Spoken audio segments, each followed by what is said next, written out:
Church एक अस्पताल के समान है। चर्च एक अस्पताल के समान है। अब हम लोग चर्च को समझने से पहले थोड़ा अस्पताल को समझेंगे। पहले अस्पताल में कौन लोग जाता है? जो लोग बीमार है, जो लोग रोगी है, जो अस्वस्थ है, वो लोग अस्पताल में जाता है। प्रभु ने क्या बोला? रोगी को वैद्य की जरूरत है, अर्थात रोगी को डॉक्टर की जरूरत है। जो स्वस्थ है उसे डॉक्टर की जरूरत नहीं है। तो जो रोगी है, जो बीमारी है, वो लोग अस्पताल में जाता है। क्यों जाता है? रोगों से मुक्ति पाने के लिए, रोगों से, बीमारों से चंगाई पाने के लिए, स्वस्थ होने के लिए, अच्छा होने के लिए। और जब एक रोगी अस्पताल में जाता है तो वहां पर उसका इलाज होता है, और जब इलाज होता है तो वो चंगाई पाकर, स्वस्थ होकर वो अपने घर को लौटता है।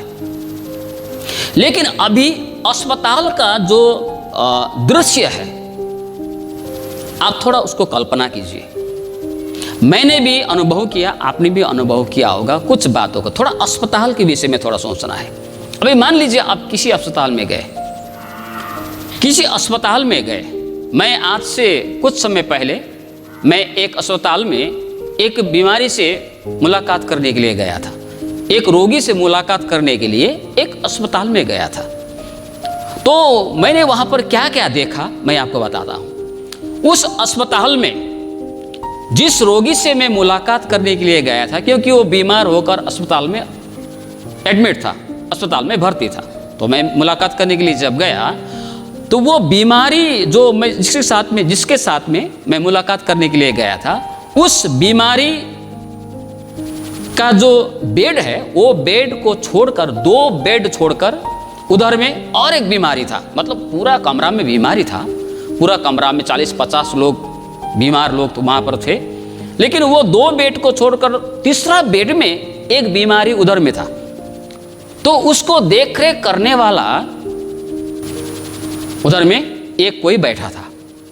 इस रोगी के पास में वो देखरेख करने के लिए, उसे सहायता करने के लिए वो बीमार का साथी वहां पर बैठा हुआ था।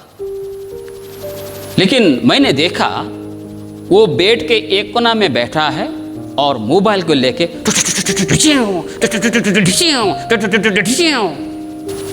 क्या है, वो गेम खेल रहा है।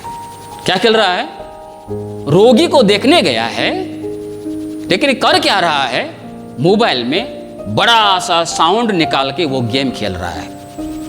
तो उसका सामने वाला बिस्तर में जो बीमार था, उन्होंने बोला, अरे भाई हम लोग बीमार है, ये बंद करो ना, पूरा हमारा समस्या हो रहा है। हम लोग वैसे ही बीमार है, आप इतना बड़ा साउंड करके आप गेम खेल रहा है, तो वो साउंड जो हमको परेशान कर रहा है, हम लोग रोगी है, हम लोग बीमार है, बोल के वो तीसरा जो बीमार था उस भाई को बोल रहा था।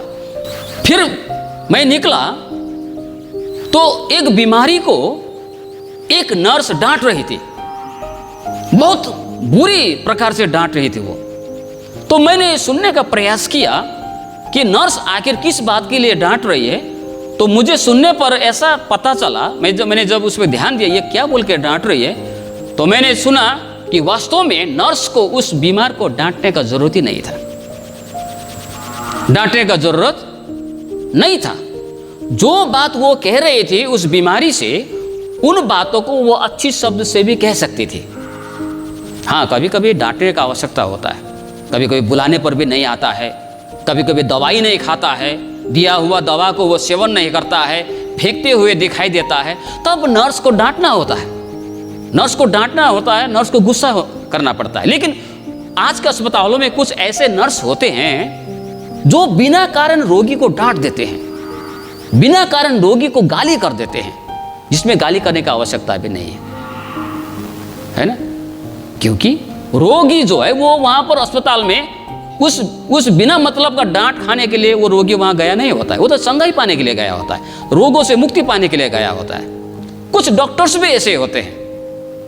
इसी प्रकार मैंने एक डॉक्टर को भी देखा, वो डॉक्टर उस बीमार को इतना डांट रहा था, इतना गाली कर रहा था, अकारण, कोई कारण नहीं। और उस बात को वो अच्छी ढंग से भी कह सकता था। लेकिन डॉक्टर को भी डांटनी चाहिए। कब? इतना देर तक क्या कर रहे थे घर में? इसको तो सुबह ही लाना चाहिए था, आप लोगों को रात में लाना चाहिए था, अभी लेके आ रहा है।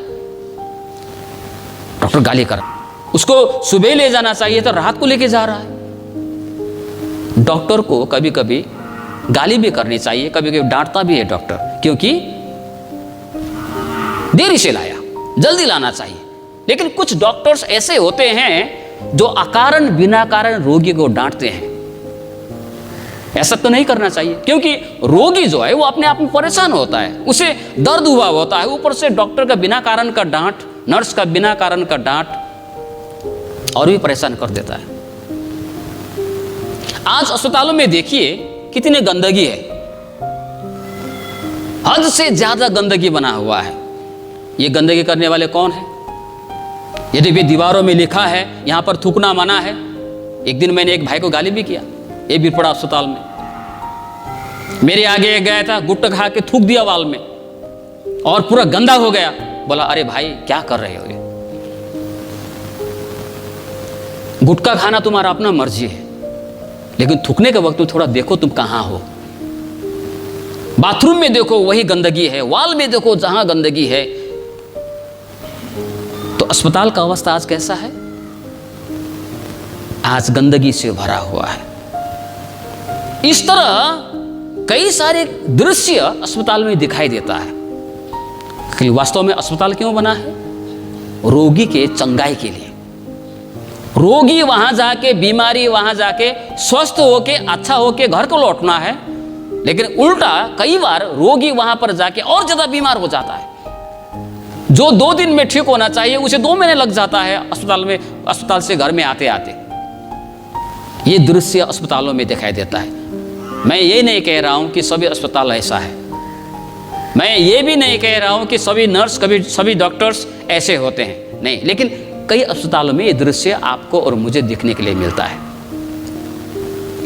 अब चर्च एक अस्पताल के समान है, जहां पर असाध्य रोग से लगे हुए व्यक्ति चर्च में आते हैं। अब चर्च में कौन व्यक्ति आता है? जो रोगी है,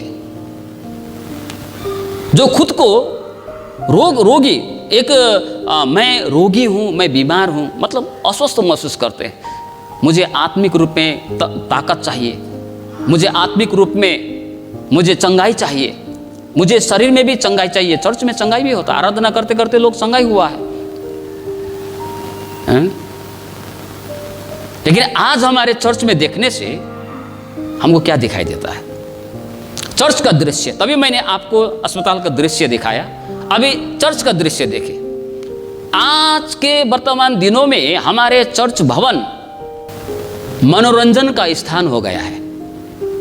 जिस प्रकार वो भाई अस्पताल में मोबाइल लेके गेम खेल रहा था, वो गेम खेलने का जगह या मनोरंजन करने का जगह नहीं है, उसी प्रकार हमारा चर्च भी मनोरंजन करने का जगह नहीं है। ये मनोरंजन करने का स्थान नहीं है। प्रभु ने क्या बोला? प्रभु ने बोला मेरे पिता का घर प्रार्थना का घर कहलाएगा। ये प्रार्थना करने का जगह है। आज कई सारे चर्च भवन में इतनी गंदगी भरा है, उसे साफ करने वाला एक व्यक्ति भी नहीं है, उसे झाड़ू लगाने वाला एक यूथ नहीं है, चर्च का पर्दा धोने वाला एक विश्वासी नहीं है। महीनों से वो पर्दा लटका हुआ है, महीनों से वो फर्श साफ नहीं किया गया है, चर्च में विश्वासी है। लेकिन ऐसे देखने से ऐसा लगता है कि आज सारे कलीसिया, आज कई सारे चर्च में विश्वासी ही नहीं है। ऐसा चर्च का अवस्था है। चर्च में कोई यदि मनोरंजन ढूंढने के लिए आता है तो चर्च मनोरंजन पाने का जगह नहीं है। अगर आपको मनोरंजन करना है तो आप मेले में जाइए, आप पार्क में जाइए, बाजारों में घूमने जाइए। चर्च मनोरंजन करने का जगह नहीं है। चर्च भवन बैठ के एकदम भोजन करने की जगह नहीं है। चर्च भवन यहां आके विभिन्न प्रकार की बातें करने की, विभिन्न प्रकार की बातचीत करने की, हल्ला करने की जगह नहीं है। लेकिन चर्च क्या है? प्रार्थना करने का जगह है। चर्च आराधना करने की जगह है। चर्च में लोग चंगाई को पाना है। चर्च में लोग स्वस्थ होना है और स्वस्थ होके उसे घर को जाना चाहिए। हालेलुया।